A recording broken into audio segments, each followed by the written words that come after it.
All right, folks. Round 3, Algebra 2 Honors 2026, final exam review. Yesterday we left off on this product of these two quadratics, and combined our like terms our way to know that our answer was B. Unfortunately, there just isn't a fast way to do these, even with Desmos. You would have to type this and then start typing answers until the graph matched. And the same thing is going to happen for number 25. If you're stuck with something like this, it's got all these fractions in it. I mean, yeah, we're going to do it by hand in just a second until we get to our answer. But again, the cheesiest way to do it, unfortunately, is to just type it into Desmos with a multiplication between them. Make sure that you do parentheses for that.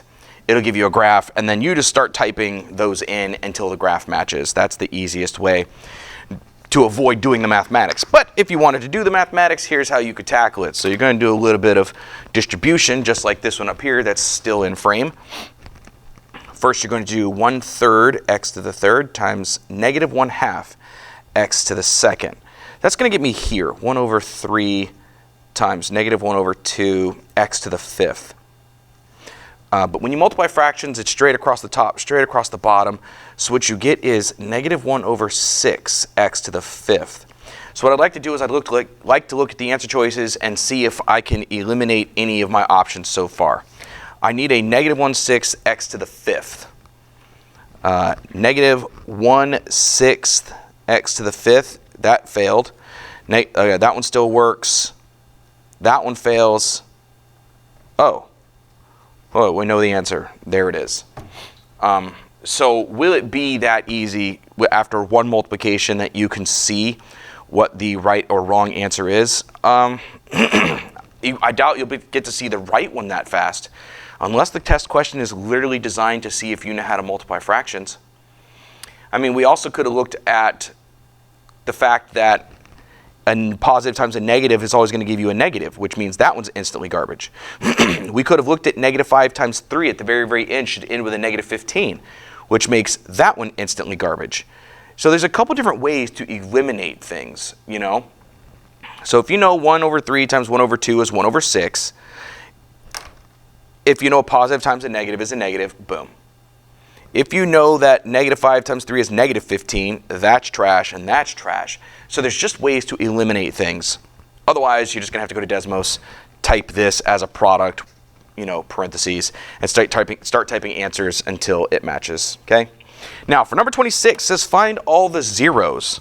That means figure out where it equals 0, which means figure out where it hits the x-axis. And if we're going to have access to Desmos, we might as well use the darn thing. So let's go ahead and fire up Desmos. Oh, I forgot to open it before I started recording. That's okay. Boop, Desmos. Here we go. All right, so we've got x raised to the third minus 8x raised to the second plus 16x. And it's looking to me, I'll zoom out a little bit. It's looking to me like my answers are 0, because I'm just looking for the x's, and +4. 0 and +4. D. All done. D for done. How about that? Okay. Now, again, we'll go directly to Desmos. Could I find the zeros of this a different way? Yes. I want you to see this pattern. 1, -3. 3, -3. The digit was the same, and it went from positive to negative. The digit was the same, went from positive to negative. This will factor by grouping. But let's go ahead and see if we can cheese our answer. And what do I mean by that?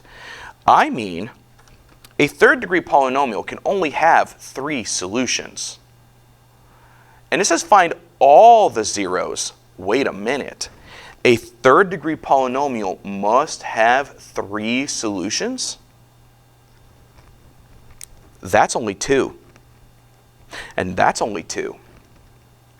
Both those answers are bad if you just have basic knowledge of polynomials. But whatever, let's go to Desmos and type it. Go to Desmos, type that bad boy. Get rid of this one. It was x raised to the third minus x raised to the second plus 3x minus 3, and oh, looky here. This graph only crosses the x-axis one time. It only crosses the x-axis one time. But all third-degree polynomials have 3 solutions. So how is it possible that it has one solution when I know there had to be 3? It means there's only one real solution, and the other 2 must be complex. That means I can't cross the x-axis 3 times. I only cross it once. The other answers must be imaginary. And check this out. That can't be the answer because you saw your graph cross the x-axis.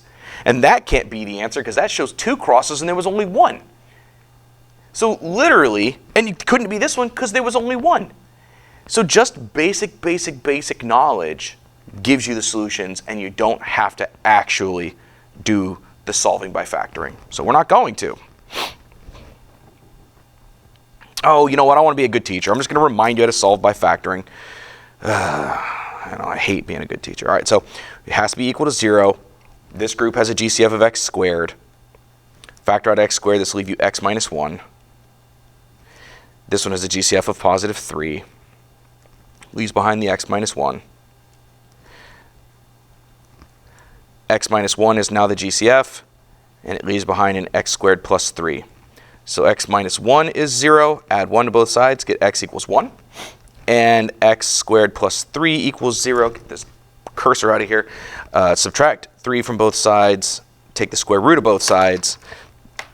Know that when you cancel a square with a square root, it creates a plus or a minus. And the imaginary unit is the square root of -1. So the square root of the negative comes out as an I, and the 3 is stuck. And that's where the answers come from. But let's be real.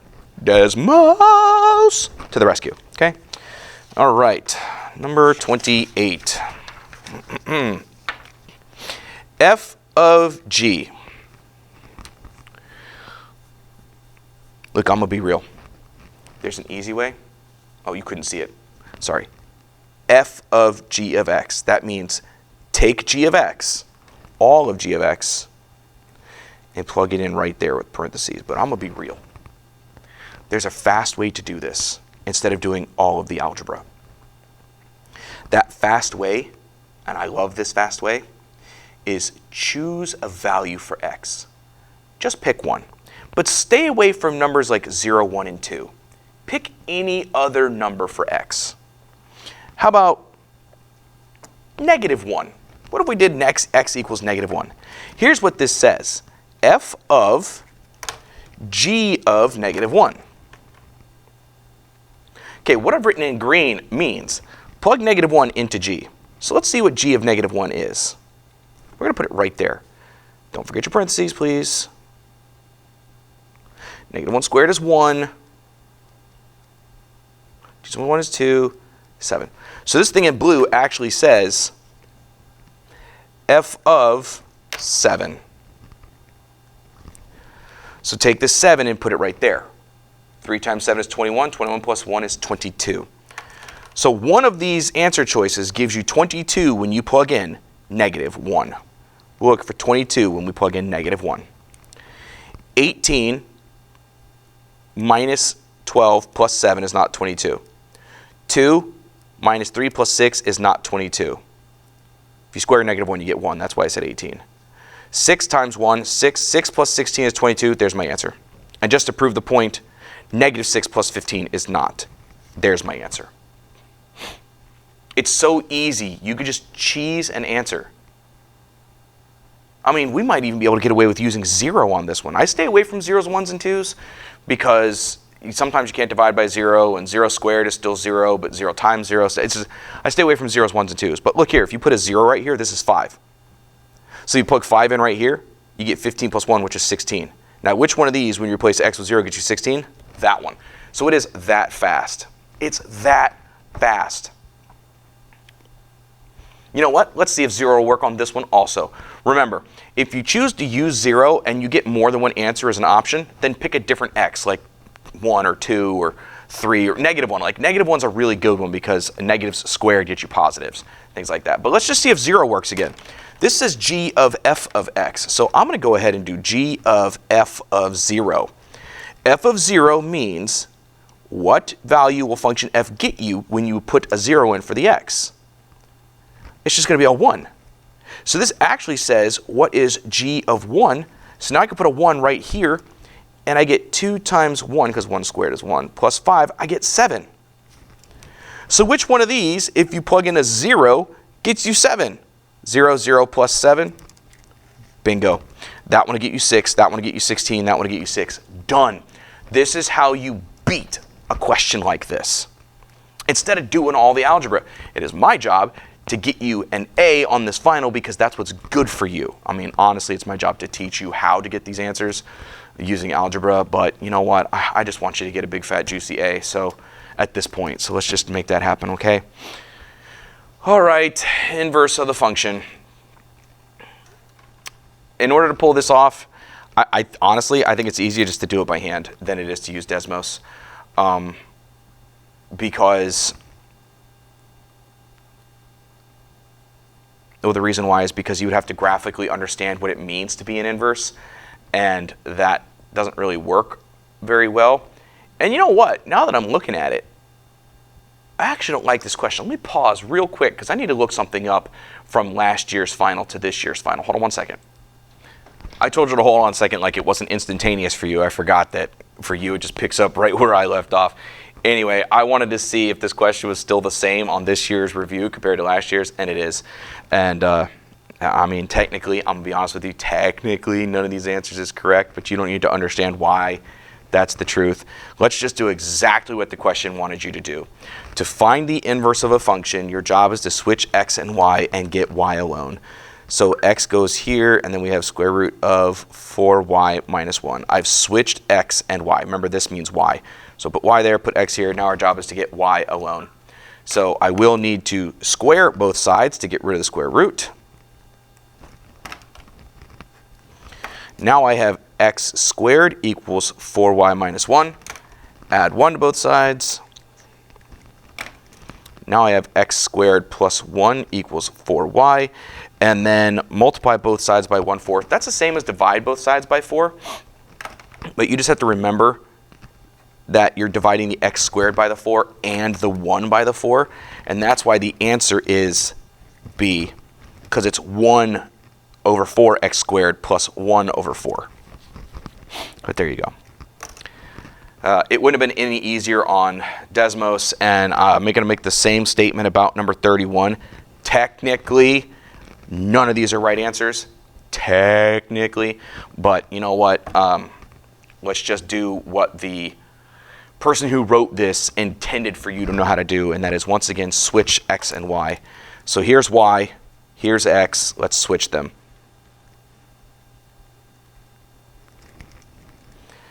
So if you're trying to get y out of those parentheses, you will have to take the square root of both sides.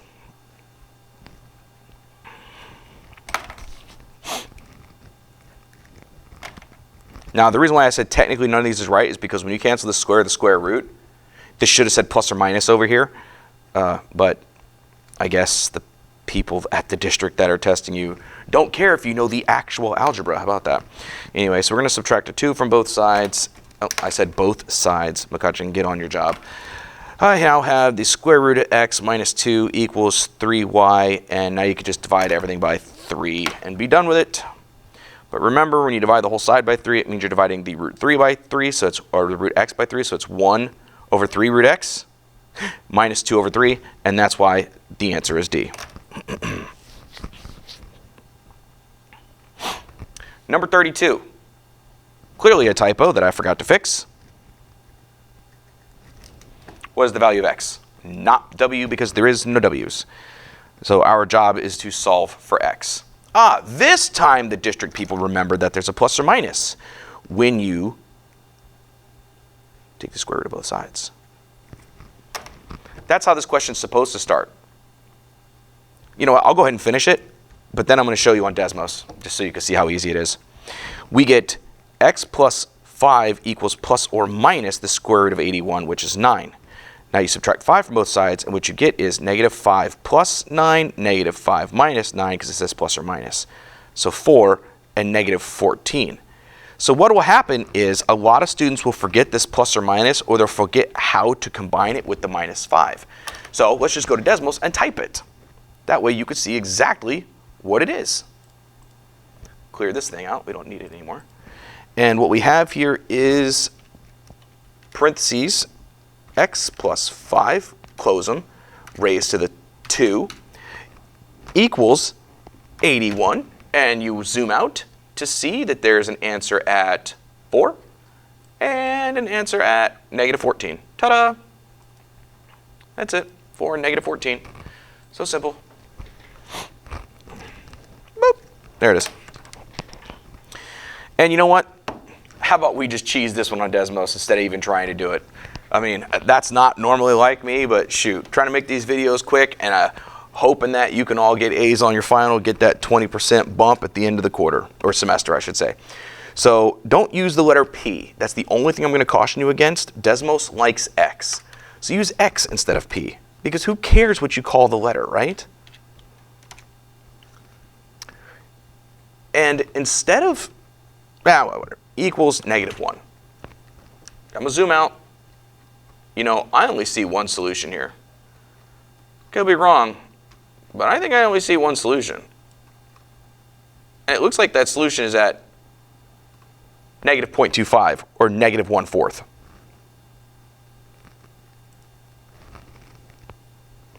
Ta-da. What did the district want us to do? They wanted you to distribute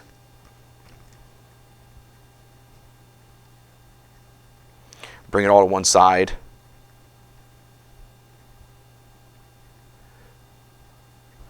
Remember how to factor, and the two numbers that multiply to 16 that add to 8 are 4 and 4, so it's the exact same thing. So they wanted you to realize that this was a perfect square trinomial, which is fancy words for one set of parentheses with a square on it, and it would have looked like this, which is why there's only one solution, because 4x plus 1 equals 0 gets you 4x equals negative 1, so x is negative 1/4. But if you're going to have Desmos, use Desmos, right? Okay, I'm just going to keep saying that because why not? In fact, let's just use Desmos to tackle the next 3. I mean, why even try, right? They've made it so we don't need to. So I'm going to go straight to Desmos and type number 34. Let's do it. Clear it out. Now, the only thing about this one is, here's my minus sign. You've got that third root, so you are going to have to come down here. And third root is hiding in functions. And you have to look for the third root. Now, it's here somewhere. I'm scrolling. Let's see. I'm looking for root types. Sometimes here it is right here, the nth root. So you do that. Now, it's waiting for me to type a root type. There's the 3. So now you get inside using arrows. You got 4x minus 1. On the outside, I've got this plus 8. And then I can hit equals 5. And I'm going to have to go home. There we go. There's one solution. There's only one solution. Let's see where it is. Looks like it's x equals 7. X equals 7 is the answer for that one. D for done. Again, number 35. Let's go back to Desmos. Hit home and clear this out. 2 plus, now the square root bar is actually one of the buttons I can click. 3x plus 7, get out of the square root bar, equals 6. And I'm going to make sure I don't have 2 solutions. I'm going to zoom out. I mean, the biggest answer on the page was 8. I've definitely gone past 8, so I'm just going to scroll in. And I'm going to see that the only answer that works is 3. 3 it is. And the last question for today's set of 12 will be number 36. Again, could we redo the algebra and review our exponent rules? Of course we could. Of course we could. And that would be great if you knew them. I mean, I'd be thrilled if you knew them. I would feel like I did my job, that I actually educated you. But, you know, this final, let's just get an A, I guess. Let's just go directly to Desmos and type the equation. 9 raised to the, now here's the thing. Watch what happens when I type 2x plus 5. 2x, ready for this, plus 5. Do you see where that plus 5 just went? It's not in the exponent like I wanted it to be. Desmos just assumes there's only one object in the exponent. So the way that you force it into having more objects is use parentheses, okay? So now I have 9 raised to the, and it'll let me type whatever I want, but I have to close the parentheses. hit the over arrow, equals 27 raised to the, and again, if you don't use parentheses, watch, I'm going to type 4 minus x. Look where that minus x went, okay? So if you want multiple things in the exponent, you need to use parentheses, otherwise Desmos doesn't know what you're talking about. And all my answer choices show one answer. I see one crossing, and it is a small fraction. Well, you know what? It's positive, so the two negative answers are bad, and it's definitely not 3.5. So it's a positive answer, and it's definitely not 3.5. I guess the answer is 2 over 7. There you go, folks. That is the third video. We're almost done. Thank you. Come again.